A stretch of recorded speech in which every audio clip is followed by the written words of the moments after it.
আসসালামু আলাইকুম বন্ধুরা। আমার আপা দেখো গাছ থেকে আম পাড়তাছে। আম প্রায় শেষের দিকে, ওই যে এখন কিছু কিছু আছে তাই পাড়তেছে।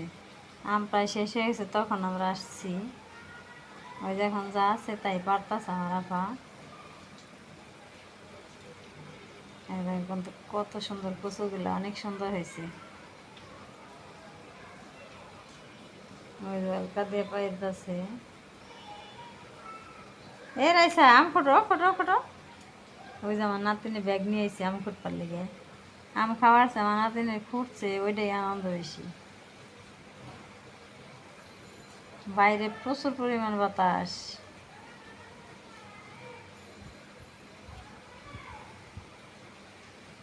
দেখছো বন্ধুরা কিরকম বাতাস। তুমি আমটা খুঁজে নিয়েছো, তোমার দাদি পারতাছে, তুমি আনছো। আমি দেখছি, তুমি প্রথমে দেখছো। আর কেউ দেখে না। আর কেউ দেখে নাই? আমার দাদিও দেখে না। আমার দাদি তো উপরে দেখবে কেন? ও, তুমি দেখে দিছো তোমার দাদি পারছে। তাহলে তুমি আমটা খাওয়া এখন? আমি খাম পরে। আচ্ছা, পরে খাই তাহলে। আমার লম্বা বেশি পছন্দ। লম্বা আম পছন্দ। বন্ধুরা আমার নাতিন একটা আম পাইছে, কত খুশি। গাছে কত আম, কত লিচু, কিন্তু ওই একটা আম যিনি পাইছে তার জন্য অনেক খুশি। আমার কাছে নিয়ে আসছে দেখানোর জন্য। আমার নাতিনের কোনো কিছুর প্রতি কোনো লোভ নাই, কিন্তু আমরা খুঁটে আনছি তাতে অনেক খুশি। বন্ধুরা এই গাছ বোঝাই, এগুলো আছে কাগজি লেবু। এই লেবুগুলো কিন্তু অনেকটাই উপকার।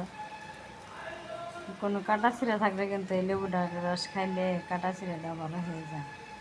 আরেকটা জিনিস তোমাদেরকে দেখাবো। ঝোপঝাড়ের ভিতরে একটা সুন্দর একটা পেঁপে লাল হয়ে পেকে আছে। ওই দেখো বন্ধুরা, কত সুন্দর একটা পেঁপে পেকে আছে। দারুণ পেঁপেটা দেখতে অনেক সুন্দর লাগতেছে। পেঁপেটা পেরে এখন খাবো আমরা। কষ্ট করে ভিডিওটা দেখলে সবাইকে অনেক অনেক ধন্যবাদ। আল্লাহ হাফেজ।